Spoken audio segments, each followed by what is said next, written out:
बिस्मिल्लाहिर्रहमानिर्रहीम। अस्सलाम वालेकुम dear second year students, hope आप सब ठीक होंगे। प्रीवियस जो हमारा लेक्चर था वो था नेटबॉल के बारे में, सही है। तो हमने पढ़ा था प्रीवियस लेक्चर में कि नेटबॉल फील्ड की जो डायमेंशंस थी, मेजरमेंट्स थी, वो पढ़ा था हमने। और उसके साथ साथ हमने प्लेयर्स के पोजीशन के बारे में पढ़ा था, सही है। डियर स्टूडेंट, आज जो हमारा लेक्चर है वो किस पे होगा? वो होगा रूल्स ऑफ नेटबॉल, सही है। कि नेटबॉल कैसे खेलते हैं, किस तरह इसके रूल्स होते हैं, सही है। स्टार्ट ऑफ द गेम कैसे होता है, सही है। फिर ऑफ साइड इसमें क्या होता है, सही है। इस तरह ऑफ साइड अगर कोई कर ले तो फिर प्लेंटी जो एडवांटेज दी जाती है वो कैसे होती है। फिर हम पढ़ेंगे जब बॉल कोर्ट से बाहर चला जाए उसके कौन कौन से कवायद और ज़वाबित हैं। थ्रोइंग क्या होता है, तो अब क्या होता है, सही है। और इसके जो ऑफिशियल्स हैं वो कौन कौन से हैं और उनकी क्या क्या जिम्मेवारी है, सही है। तो डियर स्टूडेंट्स, सबसे पहले आते हैं नेटबॉल में कि ये गेम कैसे स्टार्ट होता है, सही है। तो अंपायर ये गेम स्टार्ट इस तरह होता है स्टूडेंट्स कि 7 प्लेयर्स ईच टीम में होते हैं, जैसे मैंने आपको समझाया था। सेंटर सर्कल जो है अंपायर क्या करता है, सपोज 2 कैप्टन्स हैं, टॉस किया जाता है। सपोज ए कैप्टन ने टॉस जीत कर तो वो तो या गेम स्टार्ट करेगा, सही है, और या वो साइड चूज करेगा, सही है। अगर कोई साइड चूज कर ले तो आप जो ऑपोजिट होगा वो क्या करेगा, सेंटर से सेंटर पास करेगा और गेम को स्टार्ट करेगा, सही है। तो अंपायर क्या करेगा, विसल देगा। जैसे ही विसल देगा तो प्लेयर सेंटर सर्कल में खड़ा होगा, सही है। सेंटर सर्कल है इधर, इस तरह प्लेयर खड़ा होगा। प्लेयर के हाथ में बॉल होगा और वो क्या करेगा, अपने फ्रेंड को बॉल पास करेगा, सही है। इस तरह जो पास है स्टूडेंट्स वो क्या होगा, वो अपने जो सेंटर थर्ड में जो प्लेयर्स हैं, सही है। लाइक सपोज सेंटर का जो प्लेयर है, इधर मैं आपके ये नाम लिख देता हूँ सारे प्लेयर्स का। पहले है गोल डिफेंस, सही है। सेकंड है गोल शूटर, सही है। इसके साथ साथ है विंग अटैक, फिर है गोल अटैक, सही है। इसके साथ साथ है सेंटर, इसके साथ साथ है गोलकीपर एंड इसके साथ है गोल विंग डिफेंस, यस। तो ये प्लेयर्स के नाम है, सही है। तो अगर सेंटर जो है, सही है, सेंटर का जो प्लेयर है या जो वो है, वो अगर गेम स्टार्ट करना चाहता है तो वो क्या है, जो सेंटर थर्ड का जो एरिया है, आपको मैंने समझाया था कि ये एरिया जो होता है ये गोल थर्ड कहलाता है, सही है। ये एरिया जो है ये शूटिंग सर्कल कहलाता है और ये जो एरिया है ये सेंटर थर्ड। तो जो गेम स्टार्ट करेगा वो क्या करेगा, सेंटर सर्कल में खड़ा होगा और पास जो देगा वो किसको देगा, सेंटर थर्ड के प्लेयर्स को देगा। जो उसके टीम के प्लेयर्स हैं वो जो सेंटर थर्ड में खड़े होंगे तो वो क्या करेगा, सिर्फ उनको पास दे सकता है, ना कि वो गोल थर्ड में या शूटिंग सर्कल में किसी अपने प्लेयर को क्या करे, पास दे। इस तरह सेंटर पास के वक्त तमाम खिलाड़ियों की पोजीशन ठीक होनी चाहिए, सही। जब ये सेंटर पास करेगा स्टूडेंट्स तो जितने भी प्लेयर्स हैं उनकी पोजीशन जो है वो क्या होनी चाहिए, वो अपनी अपनी दुरुस्त होनी चाहिए। सपोज अगर ये सेंटर का जो प्लेयर है ये गेम स्टार्ट कर रहा है और जो गोल अटैक का जो प्लेयर है ये किधर हो, ये गोल थर्ड में हो, सही है, या इधर हो या इधर हो, तो वो क्या होगा, वो फाउल करार दिया जाएगा। इस तरह विंग अटैक और विंग डिफेंस, गोल अटैक और गोल डिफेंस में किसी भी खिलाड़ी को सेंटर पास दे सकते हैं, सही। जो इसके विंग अटैक है या विंग डिफेंस है तो इसको पास दे सकता है, ठीक। इस तरह सेंटर वाले खिलाड़ी के दोनों पाँव सर्कल में जमे होने चाहिए। पास के वक्त एक पाँव बाहर रख सकते हैं, इसका ये मतलब है कि प्लेयर जो है अगर वो जिस टाइम पास करेगा तो उसके दोनों प्लेयर जो है पाँव जो हैं वो सर्कल में होने चाहिए। सही है, अगर पास करते वक्त वो सर्कल से बाहर पाँव रख भी दे और पास करे तो ये भी ठीक है। इसके साथ मुखालिफ सेंटर 3 फुट के फासले पर सेंटर थर्ड में किसी भी जगह खड़ी हो सकती है। सही है, जिसके अपोजिट जो प्लेयर है, सही है,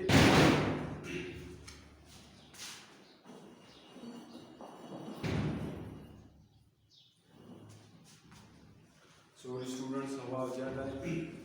मुखालिफ जो प्लेयर्स होंगे वो किधर खड़े होंगे, वो सेंटर सर्कल से 3 फुट के फासले पर खड़े होंगे। सही है, नेटबॉल में जो है जितने भी प्लेयर्स होंगे वो एक दूसरे से 3 फुट के फासले पर खड़े होंगे। समझ गए, जिसके साथ बात हो। इस तरह वक्फे के बाद वही खिलाड़ी सेंटर पास लेगी जिसने खिलाड़ी, अगर सपोज गेम शुरू हो गया और पहला हाफ खत्म हो जाए तो जिसके साथ आखिरी बाल होगा तो वो क्या होगा, वही गेम को क्या करेगा, स्टार्ट करेगा। सही है, तो ये है स्टार्ट ऑफ द प्ले। सही है कि गेम कैसे शुरू होता है, सेंटर में खड़ा होता है प्लेयर, सही है, उसके साथ बाल होता है, उसके जितने भी प्लेयर्स इर्द गिर्द हैं वो क्या करता है, उनको पास कर देता है और इस तरह गेम शुरू हो जाता है।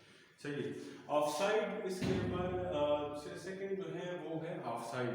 ऑफसाइड क्या है, नेटबॉल में ऑफसाइड क्या है तो पढ़ते हैं, जिस तरह फुटबॉल में ऑफसाइड होता है तो इस तरह नेटबॉल में भी ऑफसाइड होता है। सही, ऑफसाइड क्या है, जब कोई खिलाड़ी गेंद या गेंद के बगैर अपने इलाके के अलावा किसी दूसरे इलाके में चला जाए तो वो ऑफसाइड होगा।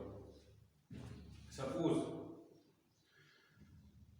गोलकीपर का ये और ये एरिया है, सही है, गोल थर्ड है और जो शूटिंग सर्कल है इसका ये एरिया है, इसके साथ बाल है, सही है, तो ये बाल के साथ अपने इस एरिया में आ सकता है।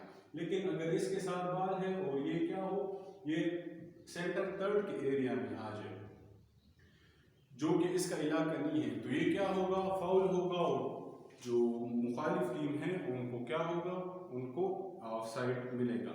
ऑफसाइड अगर किसी को मिल जाए तो मुखालिफ टीम को फ्री पास दिया जाएगा। सही, फ्री पास वो खिलाड़ी लेगा जो इस इलाके में जाने के लिए मजाज हो, यानी सपोज अगर इसने इधर फाउल कर दिया है, सही है, गोलकीपर का ये और ये इलाका है और गोलकीपर जो है सेंटर थर्ड में जो है फाउल कर देता है, तो जो अपोनेंट की टीम है, सही है, मुखालिफ टीम है, उसका वो प्लेयर फ्री पास करेगा जो कि इस एरिया में अलाउड होगा। समझ गए। इसके बाद ऑफसाइड कैसे होता है, जब किसी खिलाड़ी का जिस्म कोई हिस्सा अपने इलाके के अलावा दूसरे इलाके को छू जाए तो वो भी ऑफसाइड है। सही है, बॉडी का जो भी पार्ट हो वो जो आपके लिए ममनू इलाका है उसके साथ आपका बॉडी का पार्ट टच हो जाए तो ये क्या है, ये भी ऑफसाइड है। सही, ऑफसाइड हो जाती है तो फिर सज़ा क्या दी जाती है, सज़ा ये दी जाती है कि अपोनेंट जो होते हैं, अपोनेंट जो टीम होती है उनको फ्री पास दिया जाता है। सही, थर्ड क्या है, खिलाड़ी अपने इलाके में रहकर लंबे हाथ से गेंद दूसरे इलाके से ले सकते हैं। सही, इसका ये मतलब है अगर गोलकीपर है तो इसका ये और ये एरिया है। सही, अगर सपोज बॉल इधर है तो ये क्या कर सकता है, लाइन को टच किए बगैर, सही है, पाँव से लाइन को टच किए बगैर लाइन के ऊपर से बॉल को पकड़ सकता है और अपने एरिया में ला सकता है। सही, इसके बाद ये तो है ऑफसाइड। सही, इसके बाद है बॉल आउट ऑफ कोर्ट के आउट, इसमें कौन कौन सा होता है। सही, तो है वो है कोर्ट से बाहर जमीन को छुए। सही, जब बॉल क्या करे, कोर्ट के बाहर जमीन को छू ले, यानी इस जगह इधर से ट्रांसवर्स लाइन से या मूल लाइन से जिधर से भी छुए और बॉल क्या करे, जमीन को टच करे तो ये क्या होगा, आउट होगा। सही है, कोर्ट से बाहर किसी शख्स या चीज को लगे, बस सपोज प्लेयर बाहर है उसको पास दिया जाता है, वो कोर्ट की हदूद से बाहर है तो ये भी क्या होगा, आउट होगा। जब गेंद खिलाड़ी के हाथ में हो और वो बाहर जमीन को छूए, जैसे मैंने आपको समझाया। सही, अब थ्रो इन क्या होता है, थ्रो इन ये होता है कि जब बॉल कोर्ट से बाहर चली जाए तो इसे दोबारा खेल में लाने के लिए मुखालिफ टीम को थ्रो इन दी जाएगी। सही है। सपोज ए टीम के प्लेयर ने क्या किया है, बॉल आउट कर दिया है। सही है। तो बी टीम जो है उसको क्या दिया जाएगा, उसको थ्रो इन दिया जाएगा।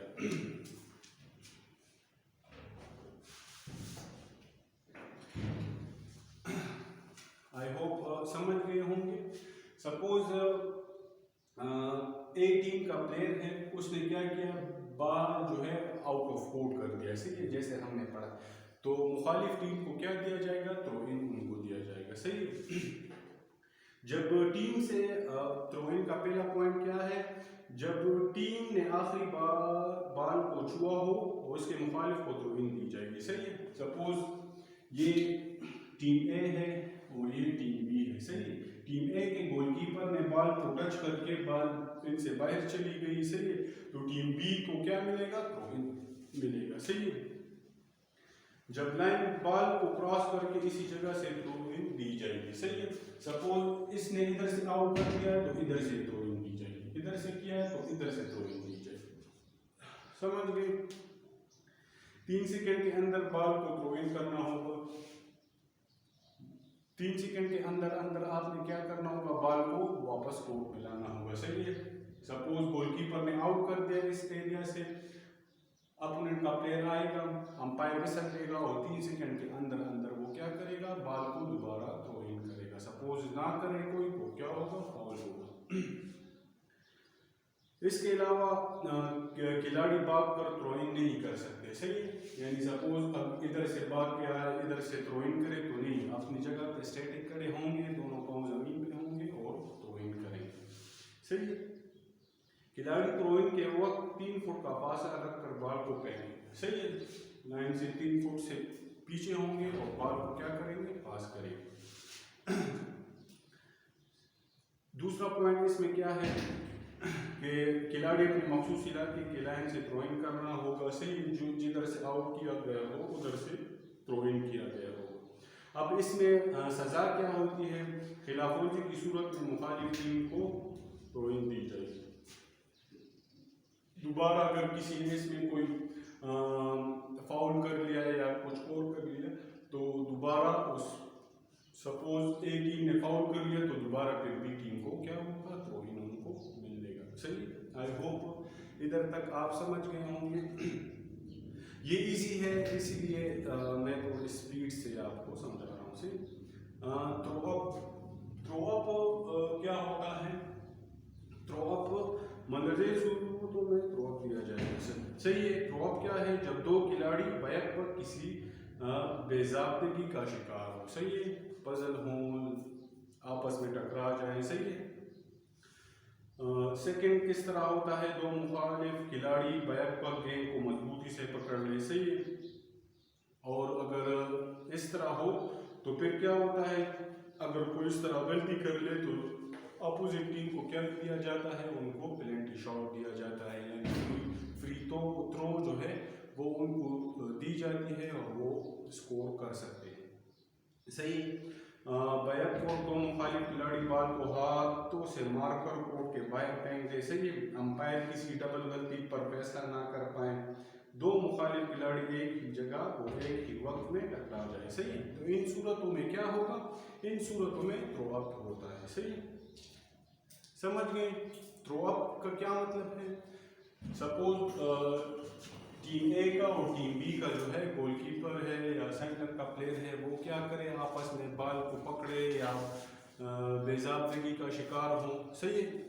दूसरी सूरत में थ्रो अप दिया जाता है। थ्रो अप क्या होता है कि रेफरी जो है आता है और सेंटर में बॉल को अप कर देता है। सही है। और प्लेयर जो है वो आके क्या करते हैं, बॉल को पकड़ कर और गेम शुरू कर देते हैं। पेनल्टी शॉट इसमें क्या होता है, पेनल्टी शॉट इसमें ये होता है कि सपोज फाउल की नोयत को देखते हैं रेफरीज। सही है। रेफरीज क्या करते हैं, फाउल की नोयत को देखते हैं, देख लें तो अगर पेनल्टी शॉट की ज़रूरत होती है तो क्या करते हैं, नेक्स्ट जो एक टीम ने अगर फाउल किया है तो टीम बी को क्या करते हैं, पेनल्टी शॉट देते हैं। और पेनल्टी शॉट में क्या होता है कि उनको एक फ्री थ्रो दी जाती है। सही है। वो एक फ्री थ्रो करके स्कोर कर सकते हैं। इसके बाद जो नेटबॉल के रूल्स हैं यानी कवानीन इसके क्या हैं, तो पहला रूल जो है कि 3 सेकंड के अंदर पास करना होगा। सही है स्टूडेंट्स, नेटबॉल जो है सपोज अगर टीम ए के किसी प्लेयर को बॉल आ जाए तो उसको 3 सेकंड के अंदर क्या करना होगा, बॉल को पास करना होगा। सपोज 4 सेकंड हो गए, 5 सेकंड हो गए तो ये क्या होगा, फाउल होगा। दूसरा जो है खुद बॉल फेंक कर दोबारा नहीं खेल सकता। सही है, लाइक सपोज आप अब बॉल हवा में फेंक के खुद दोबारा पकड़ लें तो ऐसा क्या है, ऐसा भी करना फाउल है। थर्ड नंबर क्या है कि बॉल को खिलाड़ी बढ़ा नहीं सकता। सही है, जो टाइम है 3 सेकंड का उसके अंदर आपने इसको फेंकना होगा। सही है, खिलाड़ी बॉल को फेंकने या पकड़ने वो कदम नहीं ले सकता। सही है, स्टैटिक खड़ा होगा, जब इसने थ्रो करनी होगी या बॉल पकड़ना होगा तो अपनी ही जगह पर खड़ा होगा। सही है, मुखालिफ खिलाड़ी से 3 फुट दूर के लिए। सही है, नेटबॉल में क्या होता है स्टूडेंट्स, सपोज ये एक प्लेयर है, ये सेकंड प्लेयर है। सही है, ये टीम ए का है, ये टीम बी का। सही है, टीम ए के साथ बॉल है तो टीम बी का प्लेयर जो है वो 3 फुट इससे दूर खड़ा होगा। सही, जिसके साथ बॉल को दास्ताना तौर पर टोकर नहीं मार सकते। सही है, बॉल पे कूद नहीं सकते या किसी प्लेयर पे अचानक अटैक नहीं, वो क्यों नहीं, क्योंकि आपने 3 फुट के फासले पर खड़ा होना होता है। सही है, बॉल कोर्ट के जिस हिस्से से आउट होगा उसी जगह से इन भी होगा। सही है, इसका और रूल क्या है कि सपोज इधर से आउट हुआ या इधर से आउट हुआ या इधर से हुआ तो इधर ही से थ्रो इन होगा दोबारा, यानी इधर से ही इन। खिलाड़ी गोल पोस्ट को ना हिला सकते हैं और ना ही सहारा लेकर गोल कर सकते हैं। सही, गोल पोस्ट आपको बताया था। सही है, इस तरह रिंग होता है, इस तरह इस इधर। सही है, 10 फीट इसकी जो है ज़मीन से हाइट होती है। जो रिंग होता है वो 38.10 सेंटीमीटर इसकी डायमीटर होती है और ये जो पोल होता है इसकी थिकनेस 2 सेंटीमीटर होती है। समझ गए। इसके बाद जो ऑफिशियल्स हैं इसमें, तो इसमें कौन कौन से ऑफिशियल्स होते हैं, इसमें एक होता है अंपायर। सही है, सेकेंड होता है स्कोरर, टाइम कीपर इसमें होता है। ये क्या है ये इसके ऑफिशियल्स हैं। सही है, तो अंपायर का क्या काम होता है। सही है, हर टीम में यानी गेम के दौरान 2 अंपायर्स होते हैं। सही है, तो दोनों अंपायर गेम को कंट्रोल करेंगे। सही है, और इनका फैसला हतमी होगा। सही है, वो जो फैसला करेंगे वो बस हतमी होगा, वो फाइनल होगा। सही है, जिसके खिलाफ कोई अपील नहीं होगी, इनका मखसूस यूनिफॉर्म होगा। समझ के, जो अंपायर होते हैं उनका यूनिफॉर्म मखसूस होता है, उनका फैसला जो है वो हतमी होता है। सही है, समझ गए। इसके बाद है स्कोरर। सही है, स्कोरर क्या काम करता है, हर गेम के लिए जिस तरह अंपायर भी 2 होते हैं इस तरह स्कोरर भी 2 होते हैं। तो 2 स्कोरर होते हैं, हर गेम के लिए 2 स्कोरर मुकर्रर किए जाते हैं जो गेम के स्कोर का रिकॉर्ड रखेंगे। सही है, पूरे स्कोर का रिकॉर्ड रखते हैं, सेंटर पास का ख्याल रखेंगे, खेल से पहले खिलाड़ियों के नाम स्कोर शीट पर दर्ज करेंगे, अंपायर के पूछने पर सेंटर पास का हिसाब बनाएंगे। समझ गए, तो ये जो है ये स्कोरर का काम होता है। इसके बाद टाइम कीपर का क्या काम होता है, तो जिस तरह 2 अंपायर होते हैं, 2 स्कोरर होते हैं, इसी तरह 2 टाइम कीपर भी होते हैं। सही है, टाइम कीपर क्या करता है, हर गेम के लिए 2 टाइम कीपर मुकर्रर किए जाएंगे, खेल के हर हिस्से के आगाज का वक्त दर्ज करेंगे और खेल के हर हाफ के जो हाफ खत्म हो जाए या हाफ टाइम अप हो जाए। सही है, तो वो क्या करता है, वो टाइम कीपर जो है वो इन सब का जायजा लेता है। तो स्टूडेंट्स आई होप आप समझ गए होंगे कि नेटबॉल जो है एक शॉर्ट सी ब्रीफ आपको देता हूँ। सही, जिस तरह आपको दिया, इसमें कि गेम कैसे स्टार्ट होता है, ऑफसाइड क्या होता है, बॉल जब कोर्ट से बाहर चला जाए वो कौन सी शराइत होती हैं, थ्रोइंग क्या होता है, थ्रो अप क्या होता है, रूल्स क्या है। सही, ऑफिशियल इसमें कौन कौन से हैं, स्टूडेंट्स नेटबॉल जो है इंडोर गेम है, सही। 7 प्लेयर्स इसमें होते हैं, समझ गए। 15 मिनट्स के 4 हाफ्स होते हैं और हर प्लेयर की जो है अपनी अपनी पोजीशन होती है, जिस तरह goal defence, goal shooter, wing attack, goal attack, centre, goalkeeper. I hope आप समझ गए होंगे। मैंने अपनी कोशिश की कि बहुत सी सिंपल तरीके में आपको समझाऊँ। आई होप आप समझ गए होंगे। इंशाल्लाह सी यू इन नेक्स्ट लेक्चर। तब तक के लिए